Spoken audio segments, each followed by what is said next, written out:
Hello guys, welcome back to my channel Pharma Learning with Deepika. I hope you all are doing great. So without wasting your time, let's start a new chapter, that is prescribed medication order and communication skill from the subject pharmacy practice. So today we will cover about the definition of prescribed medication order, the objective and the legal requirement of prescribed medication order. From my previous videos on pharmacy practice, you can check the link in the description box, or you can click on the I button also.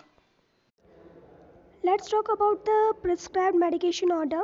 So basically it is a written order by a physician, nurse, practitioner or other designated health professional for the medications to be dispensed by a pharmacy for the administration to a patient. So basically जितने भी health care professional होते हैं designated, या फिर you can say that the registered health care professional जो भी होते हैं, तो वो पेशेंट को एडमिनिस्टर करने के लिए जो मेडिकेशन को प्रिस्क्राइब करते हैं तो उनको अपन प्रिस्क्राइब मेडिकेशन ऑर्डर बोलते हैं. ऑब्जेक्टिव जो होता है कि प्रिस्क्राइब मेडिकेशन ऑर्डर के क्या क्या ऑब्जेक्टिव्स होने चाहिए, तो basically the main objective is to identify the required element of a prescription के क्या क्या रिक्वायर्ड एलिमेंट है वो आपको पता होना चाहिए. Plus you have to review a prescription for the completeness and legality, identify incomplete और missing information. So you have to review the prescriptions for its completeness and legality. You have to check that whether उसमें कोई ऐसी drug mention तो नहीं है जो कि legality illegal है, यू कैन से दैट. और जो भी प्रिस्क्रिप्शन लिखा जाता है वो कंप्लीट होना चाहिए, उसमें सारी इन्फॉर्मेशन होनी चाहिए ताकि कि एक फार्मासिस्ट जो है उस चीज़ को समझ सके कितने अमाउंट में ड्रग देनी है, कौन सी ड्रग देनी है पर्टिकुलर पेशेंट को.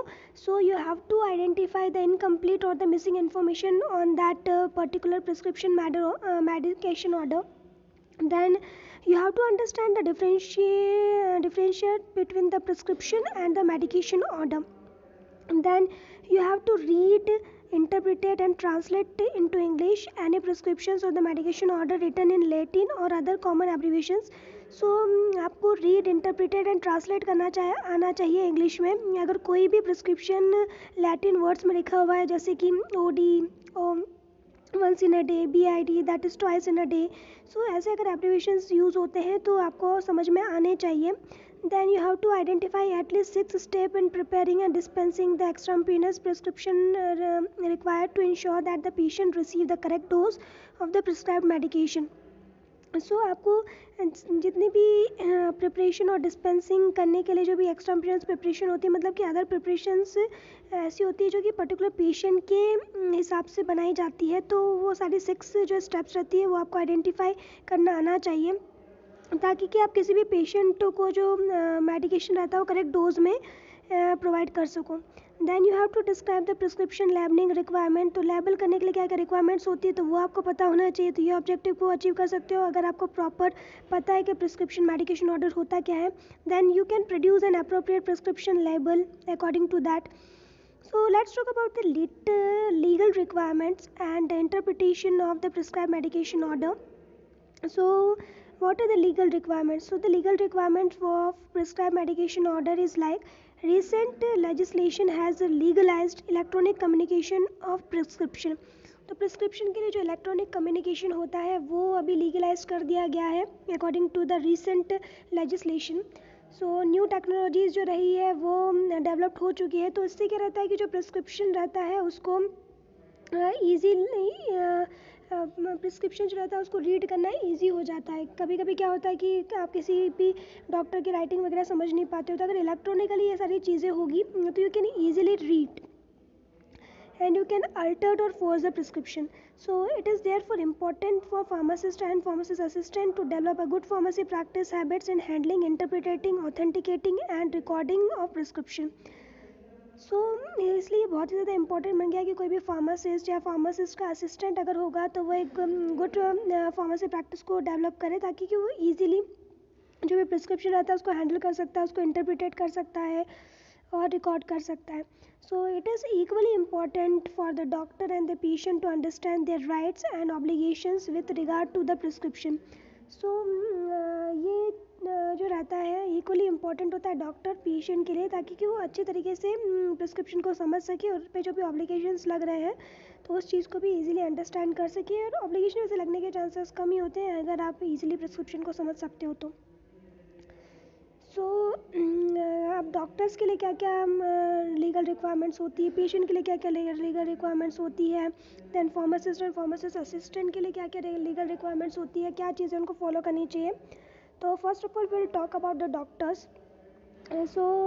Doctors have an obligation to prescribe accurate and write their prescription correctly and legally in accordance with the relevant legislation. तो डॉक्टर वगैरह को जो प्रिस्क्रिप्शन वो लिखते हैं तो अकॉर्डिंग टू द लेजिस्लेशन उनको प्रिस्क्रिप्शन लिखना रहता है. Then they have to keep the accurate record of their prescription on their patient profile. Then they must include the international classification of the disease and the health related problem diagnostic codes on the prescription. So it is to be submitted to a medical scheme for the payment. Then they have a right to expect the dispenser to carry out their prescription instruction accurately, have a right to expert to be consulted about any changes or corrections to be prescribed to be there in the prescriptions that may affect the treatment outcomes. तो basically जो doctors रहते हैं उन जो भी dispenser को वो अगर अपना मेडिकेशन ऑर्डर देते हैं तो उनको ये राइट रहता है कि दे हैव एक्यूरेटली अपने जो भी बेसिकली देखा जो भी डिस्पेंसर है तो उनको क्या करेक्शंस वगैरह करने को चेंजेस वगैरह करने हैं प्रिस्क्रिप्शन में ताकि कि आउटकम अच्छा मिले तो वो चीज़ भी वो लोग कर सकते हैं. Then patient have a right to ask for a written prescriptions and to have the prescription dispensed by the pharmacy for their choice. Patient का क्या राइट होता है कि वो जो प्रिस्क्रिप्शन रहता है वो रिटर्न में प्रिस्क्रिप्शन को मांग सकता है और प्रिस्क्रिप्शन जो उसको डिस्पेंस किया जा रहा है फार्मेसी में तो उसकी चॉइस का हो ये भी वो कर सकता है. और पेशेंट का ये भी राइट रहता है कि to return the original repeat prescription until the last repeat has been dispensed. तो जो प्रिस्क्रिप्शन रहता है ओरिजिनल प्रिस्क्रिप्शन को रिपीट कर सकता है जब तक कि उसका लास्ट जो प्रिस्क्रिप्शन रहता है वो डिस्पेंस नहीं हो जाता तब तक. देन उसकी रिस्पॉन्सिबिलिटी होती है कि वो ओरिजिनल प्रिस्क्रिप्शन को सप्लाई करे to the pharmacist and present the original for the endorsement of each repeat. और हर एक जब डोज अगर रिपीट करना होता है तो उसको ओरिजिनल प्रिस्क्रिप्शन दिखाना होता है. Then legally may not be in the possession of any schedule 3 to 6 medicines if they do not have a legit time prescriptions for the medicine. Then pharmacist and pharmacist assistant. So both have an obligation to verify the authenticity of any prescription. तो prescription authenticated है कि नहीं है वो देखना उनका right है. That is electronic और फैक्स और रिटर्न कैसा भी हो उसमें देखते हैं ये लोग. Then they must retain prescriptions for a period of 5 years in orderly files that can be easily retrieved. 5 year तक ये सारे जो मेडिकेशन ऑर्डर्स रहते हैं उनको रिटर्न करके रखते हैं. Then they must dispense strictly in accordance with the doctor instruction. Doctor के इंस्ट्रक्शन के अकॉर्डिंग ही उनको ड्रग डिस्पेंस करनी पड़ती है.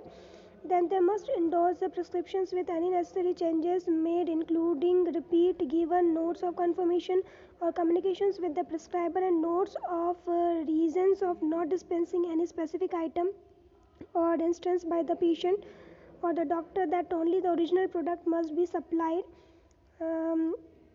Then they have the right to expect the patient to present the original prescription and the doctor to follow the verbal instruction with a written prescription. So these are the basic legal requirement of pharmacist and pharmacist assistant. That's all for today. Thank you for watching. I hope you are liking my videos. If you like my videos, then subscribe to my channel and share my videos as much as you can with your friends and family members. Stay safe and healthy. Bye bye. Take care.